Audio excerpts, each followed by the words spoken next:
anybody here from, who you got here from? Who? Oh, yeah, well.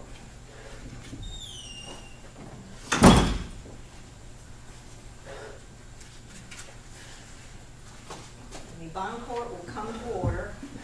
It's March the 24th, 2022. We're here this morning in reference to warrants 2022A 01101000156, 57, 58, 59, and 160.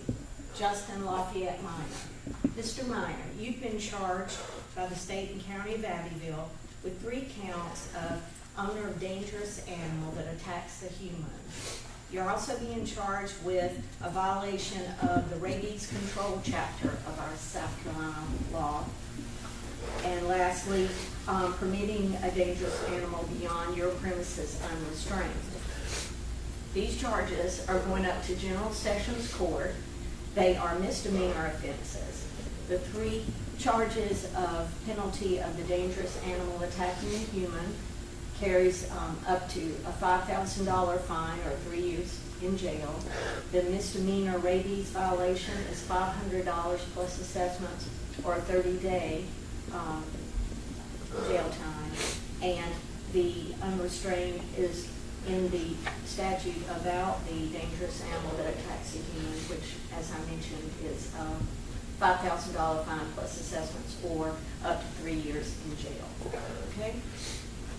So it's my duty to go over these charges with you as I've done and the possible penalties, and now to tell you all the rights you have by law. Remember that you're under a right to remain silent, which follows you throughout the whole judicial process. I'm not going to ask you today if you did or you didn't do anything. That's for when you go to court. And you must go to court. Anytime you fail to appear in court, they can issue a bench warrant. If you're arrested on a General Sessions bench warrant, then you just remain here at the detention center until the next term. Yes, ma'am. Now, it's always wise to have an attorney represent you. You don't have to, you can represent yourself, even in a jury trial. But it's always wise to get good legal advice. In Yes, South ma'am. Carolina, if you can't afford an attorney, you can apply for a public defender. I'll have the information available to you, and it's dependent on your income and expenses as whether or not you qualify as an indigent. Yes, ma'am. Now, if you go to court and plead not guilty, you're going to have a trial. The court date that I give you today for a first appearance will put you on track for a bench trial. And you know the difference between a bench trial and a jury trial. Yes, ma'am. But you do have the right to a jury trial, and if you want that, you or your attorney can make a request to the clerk of General Sessions Court. Yes, ma'am. And you also have the right to a preliminary hearing. We refer to that as a probable cause hearing. I'm going to give you an application for that, and it has to be turned in within 10 days if you'd like to have that hearing. Yes, ma'am. If you're found not guilty of these charges, one or all, they'll be expunged from your record, which is deleted or erased, and that doesn't cost you anything. Okay? All right. All right. Now we're going to go over a checklist of things here, and then if you have any questions, I'll be glad to answer those. So if you'll come down.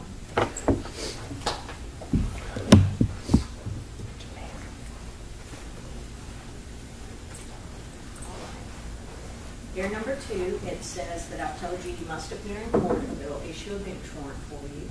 I've explained what the charges are. Do I put my initials? Please. Oh, I'm sorry. That's all right.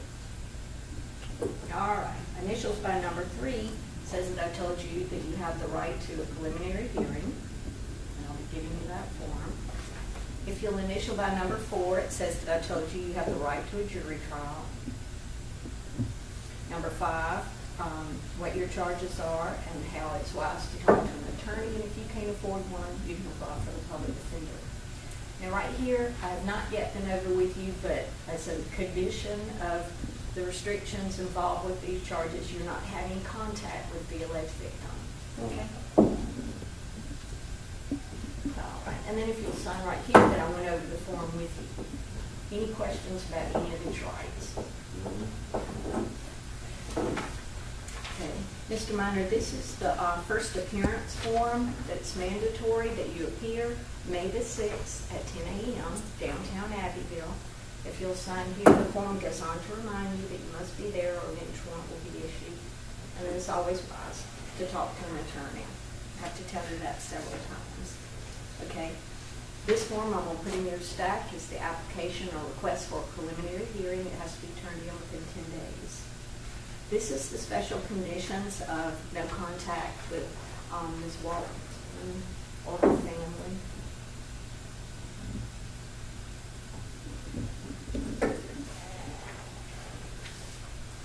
Okay, this is information regarding your rights, everything I've already told you. It kind of sums it up in another approved form. It's always wise to talk to an attorney, go to court, be aware of all the rights you have.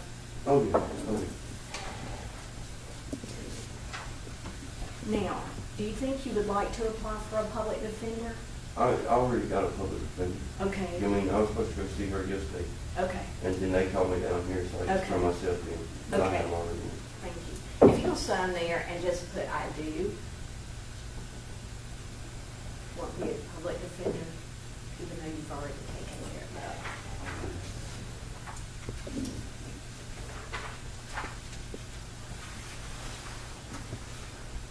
All right, so there's no one present from the victim's family that's here. Mr. Minor, I am going to go back now and consider your standing here where you're still at the same address. You say you are working? Yes, ma'am, I work at Medline in Winnipeg, Okay, like latex clothes. all right. I'm going to consider these offenses and those facts, and I'll be setting your bond this morning. Okay.